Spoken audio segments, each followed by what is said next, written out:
السلام ورحمۃ اللہ الحمدللہ وکفا وسلام علی من لا نبی بعد۔ اللہ مہربان کے فضل و کرم سے ہمارا آج کا سبق سورہ آل عمران کی پہلی 2-3 آیات ہوگا انشاءاللہ۔ تو یہ اللہ کی مہربانی ہے کہ ہم نے اب قرآن مجید کی دوسری بڑی سورت کو شروع کر دیا ہے۔ اعوذ باللہ من الشیطان الرجیم، بسم اللہ الرحمن الرحیم۔ الف لام میم، اللہ لا الہ الا هو الحی القیوم۔ 2 آیتیں پڑھیں گے انشاءاللہ۔ اس کا ترجمہ سنیں۔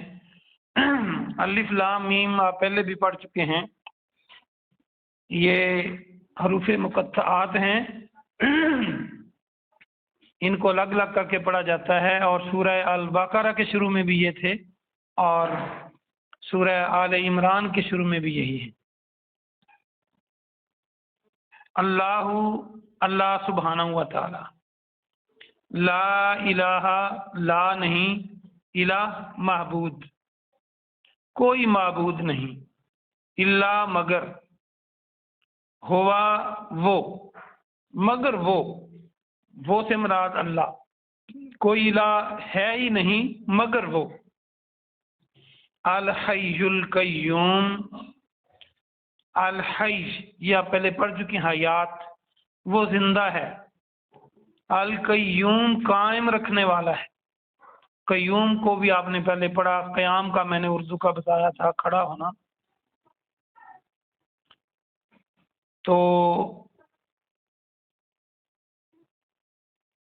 میرے خیال میں اور 2 آیتیں پڑھ لیں، 4 کر لیتے ہیں۔ نزلہ، اس نے نازل کی، اس نے اتارا، علیک الکتاب، آپ پر کتاب، کتاب سے مراد قرآن، بالحق کی حق کے ساتھ، مصدق لما، مصدق تصدیق کرتا ہے۔ ہم اردو میں مصدقہ بولتے ہیں جو تصدیق شدہ ہو۔ لما، جو بینہ یدیہ، اس سے پہلے تھی۔ یہ میں نے پہلے آپ کو بتا چکا ہوں کہ بین کا لفظی معنی درمیان ہوتا ہے، اور یدہ کا ترجمہ اس کے آگے ہے۔ تو ان دونوں سو کو ملا دیں تو اس کا معنی بنے گا جو پہلے گزر چکے، جہاں بھی یہ آئے گا۔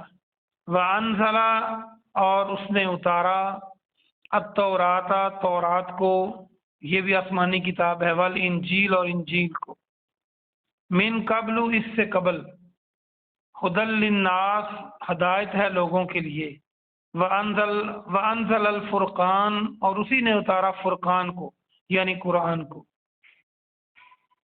ان الذین کفروا، بے شک جنہوں نے کفر کیا، بے آیات اللہ، اللہ کی آیتوں کا، لہم، ان کے لیے، عذاب شدید، شدید عذاب ہے، واللہ عزیز ذو انتقام، اور اللہ غالب ہے، عزیز کے معنی غالب، یہ نیا لفظ یاد کر لیں، ذو انتقام، انتقام لینے والا۔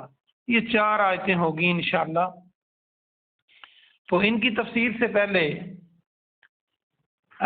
میں چاہوں گا کہ آپ کو سورہ آل عمران کی کچھ فضیلت پہ بات کروں۔ یہ موجودہ ترتیب کے لحاظ سے قرآن کی دوسری صورت ہے، اس کی آیات پوری 200 ہیں، اور جو آپ صورت پڑھ چکے سورہ البقرہ اس کی 286 تھی، اور اس کی پوری 200 آیات ہیں، اور یہ بھی مدنی صورت ہے، یعنی ہجرت کے بعد نازل ہونے والی صورت ہے۔ اس کے بارے میں پیارے نبی جناب محمد صلی اللہ علیہ وآلہ وسلم نے ہمیں اس کی بڑی فضیلت بیان فرمائی ہے، ان 2 صورتوں کی۔ ایک حدیث میں تو یہاں تک آتا ہے کہ جو ان کو پڑھتا ہے، یہ 2 نور والی صورتیں ہیں، جو ان کو پڑھتا ہے قیامت والے دن یہ 2 بادلوں کی طرح یا 2 پروں والے پرندوں کی قطاروں کی طرح یہ آئیں گی اور اپنا سایہ اپنے پڑھنے والے پر کر دیں گی۔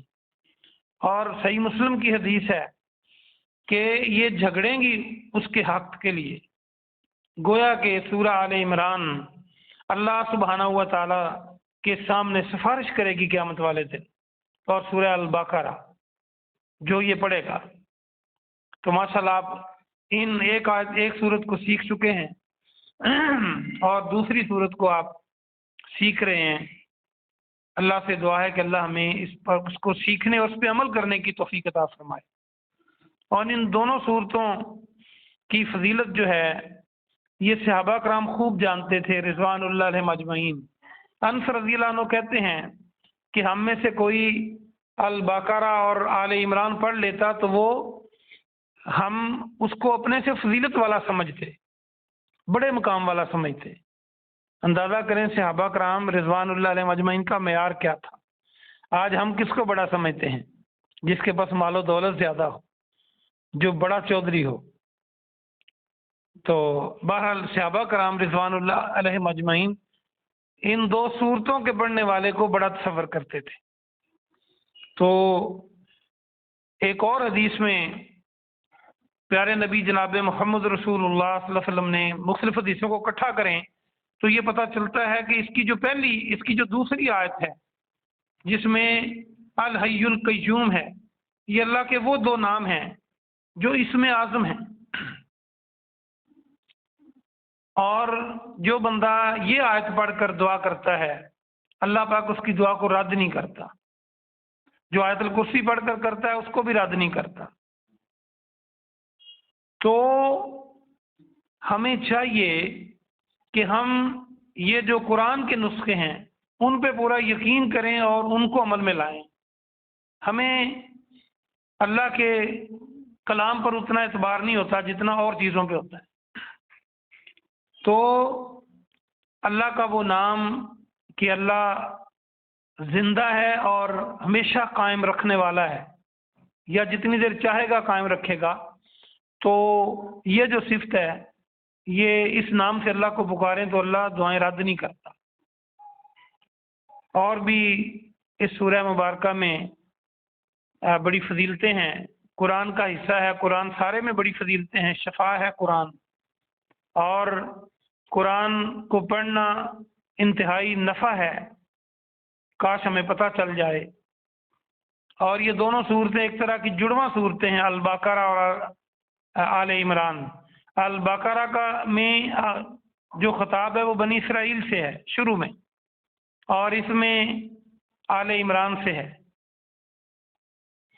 تو بہرحال ایک وفد عیسائیوں کا پیارے نبی صلی اللہ علیہ وسلم کے ساتھ مباہلہ کرنے، مباشرہ کرنے، مناظرہ کرنے اور آپ سے بحث و تمہیز کرنے آیا تھا نجران کا۔ تو پہلی تقریباً 89 آیات کا شان نزول یہی ہے، اور اس میں اللہ سبحانہ و تعالیٰ نے عیسیٰ علیہ السلام کے بارے میں اور جن کو بھی لوگ اللہ کے مقابلے میں لائیں گے ان کے بارے میں بڑی خوبصورت اور تفصیلاً بات ارشاد فرمائی ہے۔ تو ہم نے اپنے عقائد کو اسلامی عقائد بنانا ہے، جو عقائد اور نظریات اور اعمال اسلام کے مخالف ہوں وہ چھوڑنے ہیں۔ قرآن پڑھنے کا یہی مطلب ہے۔ تو آئیے اب ہم اس کی تفسیر دیکھتے ہیں۔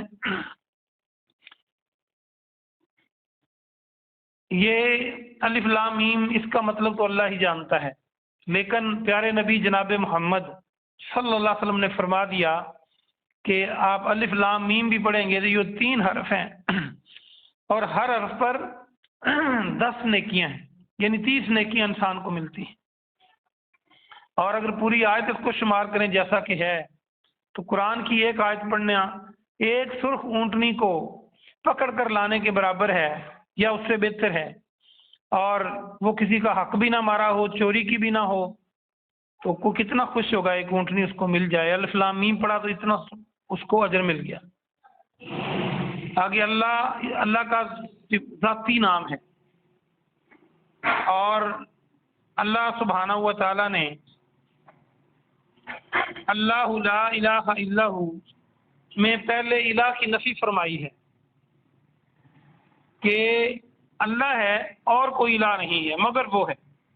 آغاز بھی اپنے نام سے کیا، پھر نفی فرمائی اور پھر کہا نہیں وہ ہے، وہی ہے۔ اس کا مطلب یہ ہے کہ اللہ پر ایمان لانا اور اللہ کے علاوہ باقی سارے جن کو لوگ معبود مانتے ہیں ان کی نفی کرنا، یہ صحیح اسلام ہے۔ اگر آپ کہتے رہیں کہ اللہ ہمیشہ زندہ ہے، اللہ غنی ہے، اللہ سننے والا ہے، اللہ جاننے والا ہے، اللہ رزق دینے والا ہے، اللہ اولادیں دینے والا ہے، اللہ عزت و ذلت دینے والا ہے، صرف یہ کہتے رہیں تو آپ کا اور میرا اسلام پورا نہیں ہوا۔ جب تک ہم یہ نہ کہیں کہ اللہ عزت دیتا ہے اور کوئی نہیں دے سکتا، نفی ہے اس میں، یعنی اللہ کے علاوہ اللہ کسی کو عزت دینا چاہے تو کوئی اور روک نہیں سکتا، اللہ کسی کو ذلیل کرنا چاہے تو کوئی بچا نہیں سکتا، اللہ کسی کو رزق دینا چاہے تو کوئی روک نہیں سکتا، اللہ کسی کو اولاد نہ دینا چاہے تو کوئی دلا نہیں سکتا۔ یہ ہے لا الہ، کوئی الہ ہے ہی نہیں، اللہ مگر اللہ، مگر اللہ الہ ہے۔ اور اس کی پہلی صفت جو تعارف کروایا وہ ہے الحی، وہ زندہ ہے، اور دوسری القیوم، کائنات کے اندر کوئی ہمیشہ سے نہیں ہے اور نہ ہمیشہ زندہ رہے گا سوائے اللہ کے۔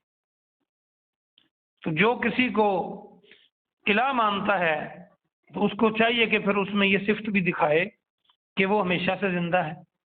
کائنات تو جب بنی اللہ نے بنائی ہے، باقی ساری مخلوق ہے، جو چیز پیدا کی گئی ہے یقینی بات ہے اس کے پیدا کرنے کا ایک وقت ہے۔ اس کی پیدائش سے پہلے لوگوں کی مشکلات کون دور کرتا تھا، لوگوں کو رزق کون دیتا تھا؟ وہ اللہ ہی تھا، وہ تو خود مخلوق ہے۔ گویا ثابت ہوا جو مخلوق ہو، جو پیدا کی گئی ہو، تو وہ الہ نہیں ہو سکتی، اور جب وہ فوت ہو جائے تو پھر لوگوں کے مسائل کون حل کرے گا؟ اگر زندگی میں آپ نے کسی ایسے انسان کو دیکھا ہو جو پیدا ہوا ہے پھر فوت نہ ہوا ہو تو پھر بھی آپ سوچ سکتے ہیں، لیکن ہر ایک کو موت آنی ہے، کل نفس ذائقۃ الموت۔ تو اس کا مطلب ہے کہ ایک اللہ کی ہستی ہے جو ہمیشہ زندہ ہے، تو وہی الہ ہے۔ الہ کے معنی معبود بھی ہے، الہ کے معنی مشکل کشا بھی ہے، الہ کے معنی حاجت روا بھی ہے، الہ کے معنی وہ تمام معنی الہ میں پائے جاتے ہیں جو اللہ سبحانہ و تعالیٰ کی صفات ہے۔ کیونکہ اللہ نے اپنے نام کے بعد یہی لفظ استعمال کیا ہے، یا پھر جیسے کلمہ طیبہ میں لا الہ الا اللہ، کوئی الہ ہے ہی نہیں مگر اللہ۔ تو بہرحال یہ ہمیشہ زندہ ہونا یہ صرف اللہ کی شان ہے اور کسی کی شان نہیں ہے۔ اصل میں جیسے میں نے بتایا کہ عیسائیوں کا وفد آیا تھا تو وہ عیسیٰ علیہ السلام کو اللہ کا بیٹا یا اللہ نعوذ باللہ گردانتے تھے، تو انہیں یہ بتایا جا رہا ہے اور قیامت تک آنے والے انسانوں کو یہ بتایا جا رہا ہے کہ جو پیدا ہو یا ہمیشہ زندہ نہ رہے، بعد میں فوت ہو جائے، وہ الہ نہیں ہو سکتا۔ القیوم وہ قائم رکھنے والا ہے، یعنی اللہ نے کائنات کو قائم رکھا ہوا ہے۔ آگے فرمایا اسی نے محمد صلی اللہ علیہ وسلم آپ پر حق کے ساتھ تصدیق کرنے والی جو پہلی کتابیں ہیں ان کو کی تصدیق کرتی ہے وہ نازل فرمائی، اور اسی نے تورات اور انجیل کو نازل کیا۔ تورات اور انجیل کو عیسائی درست مانتے تھے، تو اللہ فرماتا ہے جب یہ کتاب ان کتابوں کی تصدیق کرتی ہے تو پھر اس کو درست کیوں نہیں مانتے؟ اور اس سے پہلے اللہ نے فرقان نازل کیا، یعنی اللہ نے قرآن بھی اللہ نے نازل کیا ہے۔ پھر فرمایا کہ جن لوگوں نے اللہ کی آیات سے انکار کیا ان کے لیے شدید عذاب ہوگا، اللہ غالب اور انتقام لینے والا ہے۔ تو یہ ہمیں بتلا رہی ہیں پہلی 4 آیات کہ ہم نے اللہ کی آیات کا انکار نہیں کرنا، انکار نہ زبان سے کرنا ہے نہ عمل سے کرنا ہے۔ جو اللہ کے احکامات ہیں ان کو ماننا ہے، اور جو اللہ کا فرمان ہے اس کو ماننا ہے۔ اللہ پاک سے دعا ہے کہ اللہ پاک آپ کو اور مجھے عمل کی توفیق عطا فرمائے۔ سبحان ربک رب العزت عما یصفون والسلام علی المرسلین والحمد للہ رب العالمین۔